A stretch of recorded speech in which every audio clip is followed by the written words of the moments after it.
Fala galera, beleza? Eu sou o Johnny, esse aqui é mais um Pouco Quadrinhos. Se você ainda não é inscrito, se inscreva. Se você já é inscrito, fale da gente por aí. E se achegue aí, vamos conversar e tal. O assunto de hoje nós vamos falar, aproveitando aí que saiu um volume de lendas do John Byrne aí pela Panini, nós vamos falar sobre a última história, o último arco do John Byrne à frente do Superman, lá no final dos anos 80, lá em 88 especificamente, quando ele escreveu a última história dele, a última saga, que chama A Saga da Supergirl. É uma ótima história, uma fase incrível, mas essa história especificamente é muito boa, mas é um péssimo Superman.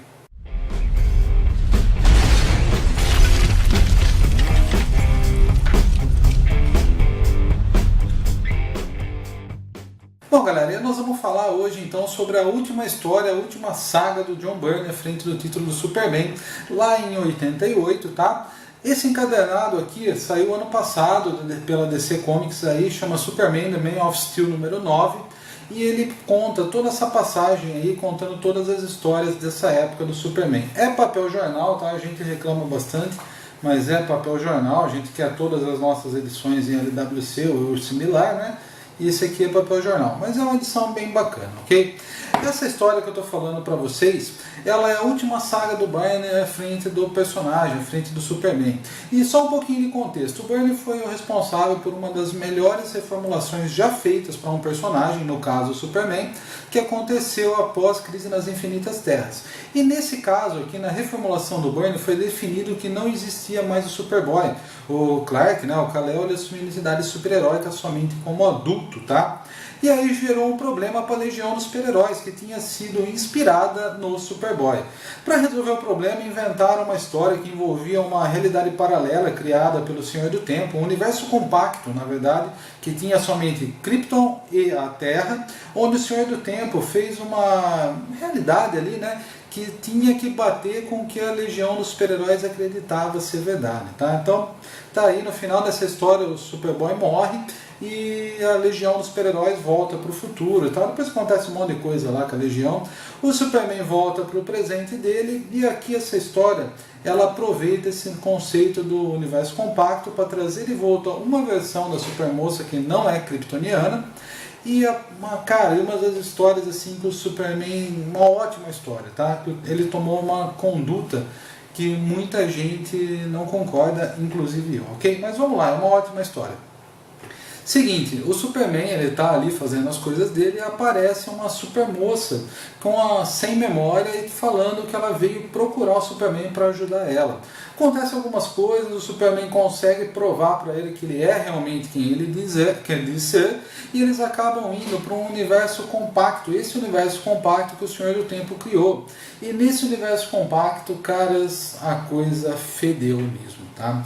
Nesse meio tempo aí que o Superman ficou lá na nossa realidade, né, e o Superboy foi dado como morto, várias versões de personagens que a gente conhece aqui estão zanzando por ali, inclusive o Bruce Wayne, Hal Jordan, o Oliver Queen e Lex Luthor, tá? Que aqui era um jovenzinho ali que acaba libertando os prisioneiros da Zona Fantasma, achando que ia trazer heróis para a realidade que ele vivia ali. E caras, ele é surpreendido trazendo o Zod, a Faora e o Chris Hu, que são criminosos kryptonianos da Zona Fantasma. E caras, eles fazem um regaço nessa realidade. Acabam com tudo, detonam tudo, vira uma guerra. A humanidade ali tem... Cara, eles são exterminados, tá? O ser humano, a humanidade, do jeito que a gente conhece, ela é exterminada, sobrando apenas um bolsão de resistência que é em Pequenópolis, que faz essa missão da Supermoça para vir buscar o Superman na nossa realidade e trazer ele lá para ajudar, para tentar derrotar os vilões. E caras, é muito, muito, muito bom, tá? A gente descobre que para o Senhor do Tempo ter conseguido enganar a Legião do jeito que ele conseguiu, ele inclusive limou dessa realidade, né, todos os super-heróis que iriam existir. Então o Hal Jordan, por exemplo, aqui não é o Lanterna Verde, é uma pessoa comum e assim por diante.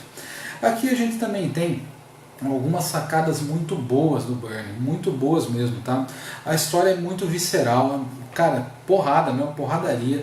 O jeito que os criminosos kryptonianos destroem a Terra é um jeito bem interessante, bem legal mesmo, eu não tinha visto ainda, eu gostei da forma que ele trabalha com isso, tá? E caras, é muito legal, o confronto final ali, com tudo em jogo, a sobrevivência desse universo, das últimas pessoas vivas nesse universo, cara, você sente aquela tensão palpável no ar.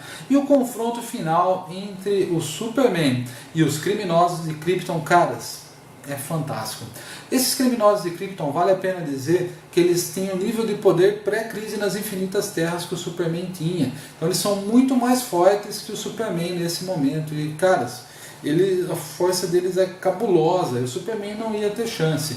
Então, com a ajuda do Lex Luthor, ele bola um estratagema para conseguir dar o fim nesses caras. E quando eu falo para vocês assim, de dar o fim nesses caras, é exatamente o que ele faz. A gente reclama, na verdade, né, sobre o que o Superman fez lá no filme Homem de Aço, que ele quebra o pescoço do Zod, tendo só algumas pessoas ali perto, né?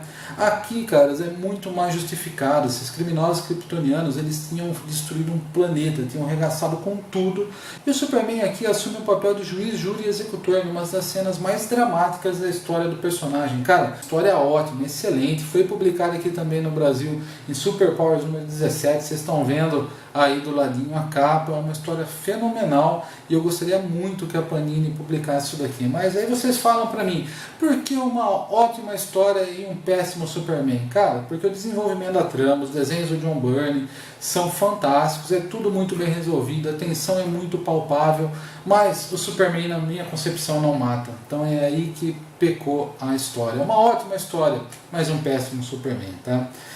A gente tem ainda aqui, como consequências diretas dessa história, o Superman ele fica tão culpado, ele se sente tão mal, que ele acaba criando uma dupla personalidade, que é o Predador, que vocês estão vendo aí. Quando ele descobrem que ele é o Predador, né, que ele desenvolveu essa outra personalidade, ele fica tão bolado que ele acaba se exilando no espaço. Ele vai para o espaço e fica lá para tentar se resolver os seus problemas na cabeça e não fazer mal a ninguém. E caras, muito boa essa fase também, bem legal essa fase exilado.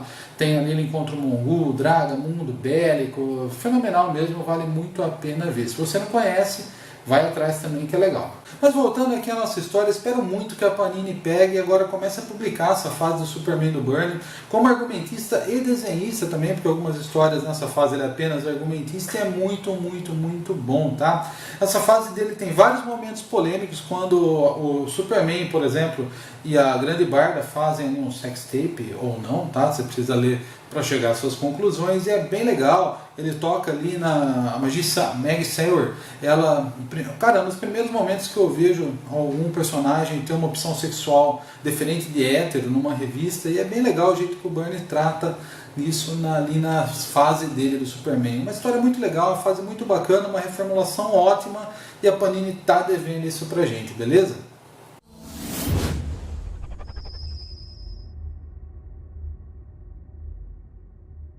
Bom, galera, então terminando, esse aqui é o final da fase do Superman, escrito e desenhado pelo John Byrne, uma fase polêmica, cheia de bons momentos e também algumas coisas que até hoje a gente contesta, como a morte dos criminosos kryptonianos, por exemplo, e várias passagens muito legais que ocorreram nesse título, ok?